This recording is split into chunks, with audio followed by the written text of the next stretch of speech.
Welcome to Wrestling with Snipes. Today we'll be reviewing Friday Night SmackDown for November 29th, 2024, the night before Survivor Series Wargames. SmackDown starts off with Bianca Belair, Naomi, Io Sky, Bayley, and Rhea Ripley. Rhea says not all of us are best of friends, but that doesn't matter because tomorrow we step into Wargames. And we all have someone we want to get our hands on. Naomi says Nia Jax and her lapdogs are going to get everything they deserve and then some. Bianca then says, I don't know which one of the 5 attacked my girl Jade, but all 5 are going to get it. Io then says, we will destroy you. Then out comes their opponents for Wargames, Nia Jax, Candice LeRae, Raquel Rodriguez, Liv Morgan, and Tiffany Stratton. It's Tiffy time. Nia asks Bianca if she forgot about all those years of torture she got from Io Sky and Bayley. Liv says we are a united front unlike you guys who can't stand each other. Rhea then tells Liv to shut up cause tomorrow in the cage there is nowhere to run. You're gonna have to face me. Then Rhea says I ain't waiting for Wargames. Then Ripley's team jump to the outside and a brawl breaks out on the aisleway. The referees and agents come out to break it and we have some anticipation for Wargames.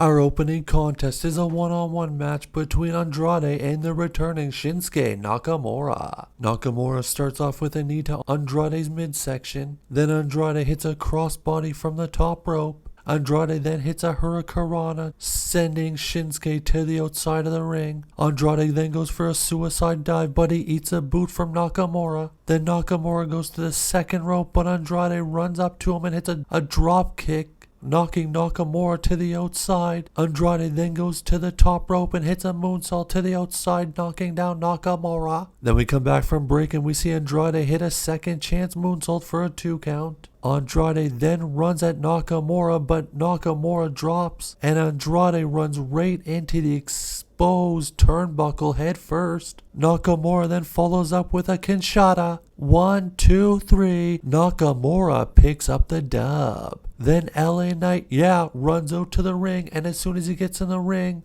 Nakamura sprays him in the face with a black mist. Looks like LA Knight is blinded as Nakamura walks away. Then in the back we see Kevin Owens speaking about his history with Roman Reigns and all the times they've screwed him over. And when Cody Rhodes teamed with Roman at Bad Blood, he felt betrayed. And that's why Cody Rhodes deserves everything he's got coming to him at Saturday night's main event. Kevin says, I'm gonna turn the American Nightmare into the Canadian Dream. Oh my. The next match was the undisputed champion Cody Rhodes going one-on-one with Carmelo Hayes in a non-title match. The match starts with a lockup and Hayes takes a headlock. Cody then clotheslines Melo over the top rope and hits a suicide dive. Then they get back in the ring and Cody hits a disaster kick. We go to commercials. Then we come back from break and Melo leaps off the top rope. Cody ducks him. Then Cody goes for a crossroads, but Melo escapes, goes for a super kick, but Cody catches his kick. He ducks Melo's clothesline and hits him and hits a Cody cutter. Then Cody hits the crossroads. 1, 2, 3. Cody Rhodes wins the non-title match against Carmelo. Then we see a video package of Roman Reigns and CM Punk sitting down with the wise man Paul Heyman. Punk looks at his watch and says, I don't got a lot of time. Roman says, I don't need your help. Punk says, I didn't show up for you. I'm here for my friend Paul Heyman. Roman says, I don't like your tone. I don't like your attitude, and I don't like you. Paul says Solo has had us in checkmate since the night after WrestleMania. If we don't accept his help, it's checkmate. Then he turns to Punk and he says, if you don't help us, he will come after you. All 5 of them will come after you. Heyman says, divided, we all fall to Solo. United, at best, we survive. Punk says, if you want to revisit this after Wargames, I'm all ears. Roman says, alright, 1 time only. Then Punk says, yeah, 1 time. And then Punk gets up and walks away. Then we had a quarterfinal triple threat match in the United States title tournament with Piper Niven, Lash Legend, and Michin. The match starts with Michin hitting a head kick on Piper Niven. Michin then hits a body kick to Lash LaRue's favorite cousin. Niven then hits a crossbody on Michin, but Lash breaks it up. Lash has Piper set up for a fallaway slam, but Michin drop kicks her with Piper falling on top of Lash. The action spills out to the outside and Michin hits a moonsault from the top to the outside, taking out both her opponents. Then we come back from break and Michin goes for a hurricanrana, but Lash catches her, pops her up, and then hits a powerbomb. 1, 2, kick out.